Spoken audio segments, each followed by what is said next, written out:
Also, what I'm going to start doing is, here's the structure. This was built maybe 7 years ago or something. We decided as a team that we're going to keep this. I was going to rebuild it. It's kind of falling apart. I'd bought in cheap screws, and being on the water, they just got eaten alive. They were coated. You can see the silver heads, but in between the boards, the moisture and the salt forms, and it just eats them alive. I could probably rip this apart with my bare hands right now. So we're going to reinforce this. We're going to raise this back part a little bit, get a little roof going on part of this structure. And then here we're going to be building the new structure. We're going to be putting in 6x6 posts. Thinking about going 8x12. And then over here, I'm going to be putting the metal tool shed. So I'll be able to store stuff here around, all year round. I won't be bringing stuff back and forth. I'm not going to put anything too valuable in there in case someone breaks in. I do have some locks for it. So hopefully it stays safe. I haven't made a video in a couple days. It's nothing but just rain and rain and rain. There has been some breaks in it, so I've been trying to either stay up late or get up early to work around the rain schedule. This is, obviously the wood that we brought over here in the barge. Again, it's all salvage stuff I found at the dump, stuff that people told me to throw away, even like this plywood. A guy that covering his pool, he's just like, take it to the dump, sell in the house. So I was like, sure, you can pay me to take it to the dump. Obviously the proceeds from that I used towards funding this expedition. So here's the new structure. We have the 6x6 posts. I got those in, the 4 of them, not the one in the middle, but the 4 of them. And I got this, this framing done here. That was all in one day, and I actually got this plywood in the back is actually screwed down somewhat. I have to do the middles, but all the edges are screwed down. And I got this up before we got our first rain, but since it's salvage wood, it had screw holes in it. So what I did was I put some Flex Seal glue in the holes. It worked great except for ones like this, because I really didn't want to rip the plywood all apart to try to figure out where the water was. But any of like the basic ones, like this one and those ones, it worked great. Obviously trying to build something this high by myself was quite the challenge. What I did is on these end pieces, I put one screw in it. That way I could lift it to go onto the other side to screw it in.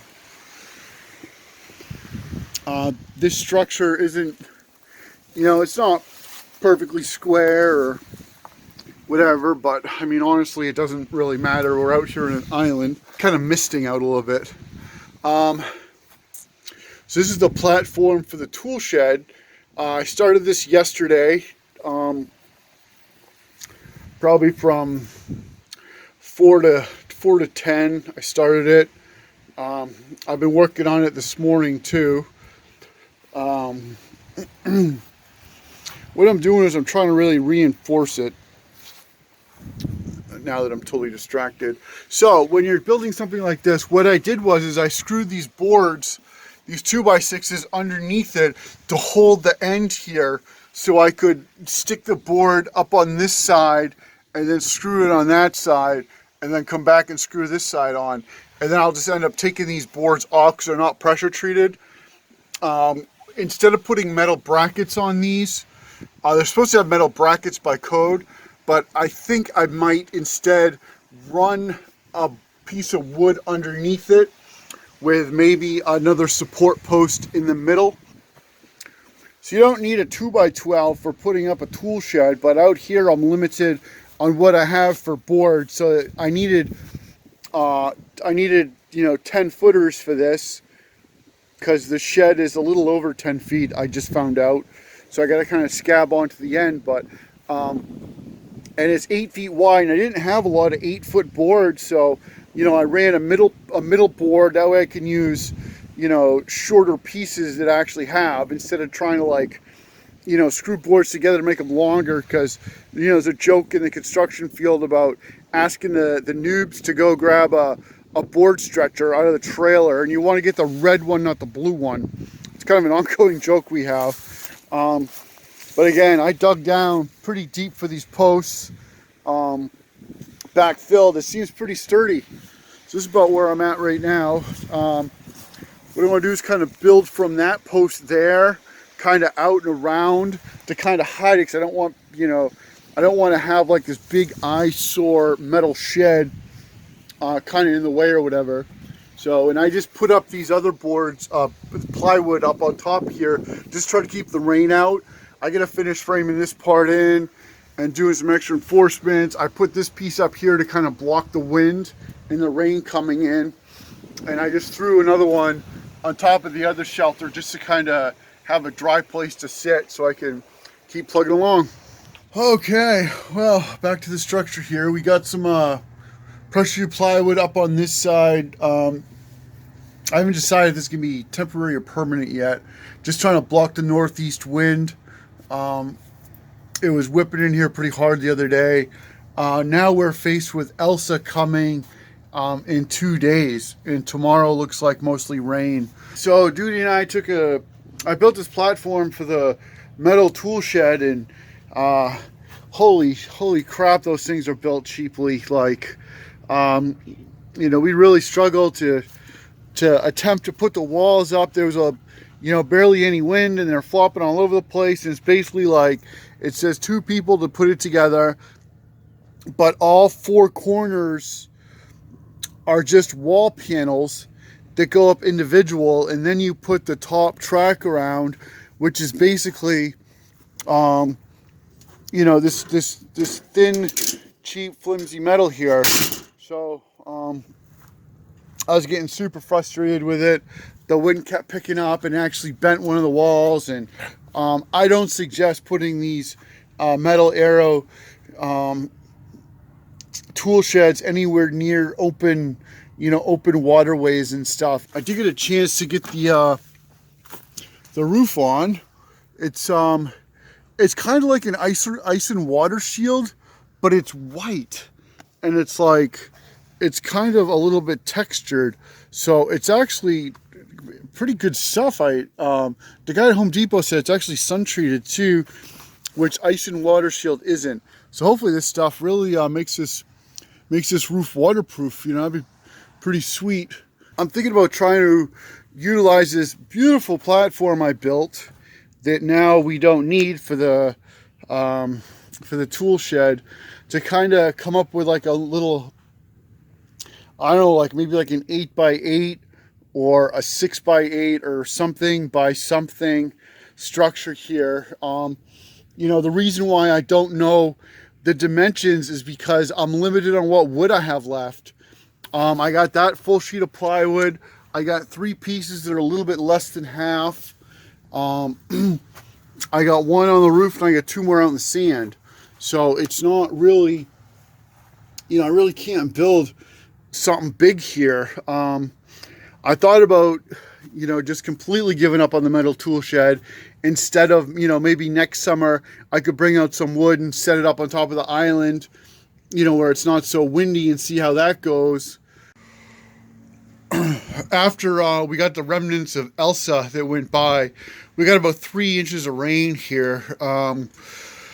This is my view from inside the compound, as you can see.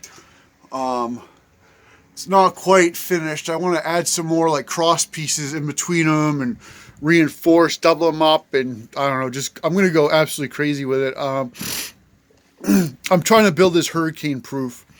We live in Maine. We got a couple really small hurricanes in the past, but with global warming, I feel like someday, we're going to get a big one. I just want to show you that I spent 2 days. I worked on this thing for 16 hours yesterday. Not sure what time it is. It might be like, I don't know, 4 or 5. I've been on it since about maybe 9 this morning. Kind of slept in.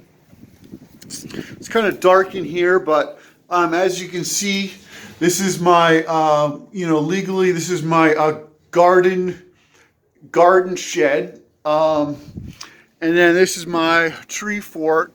So you don't need permits for garden sheds in tree forts because the tree fort's built on your own property, and it is fun for the kids. So this is fun for the kids, and I have my garden shelter here where I might actually like post up in it.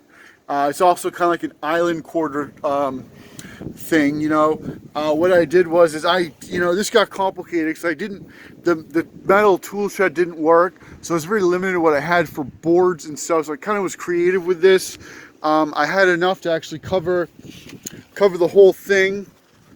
I had used up all my pressure treated plywood, unfortunately, because you don't really need pressure treated on the walls because it's going to get covered in something. For now, my next trip out, I'm going to get some more of that white ice and water shield type stuff.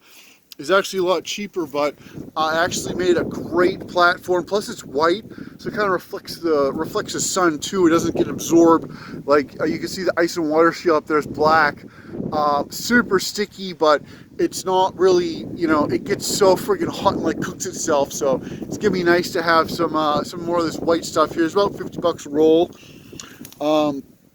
That's the metal tool shed disaster from hell. I feel like I'm gonna basically die. I've been so busy working on this here.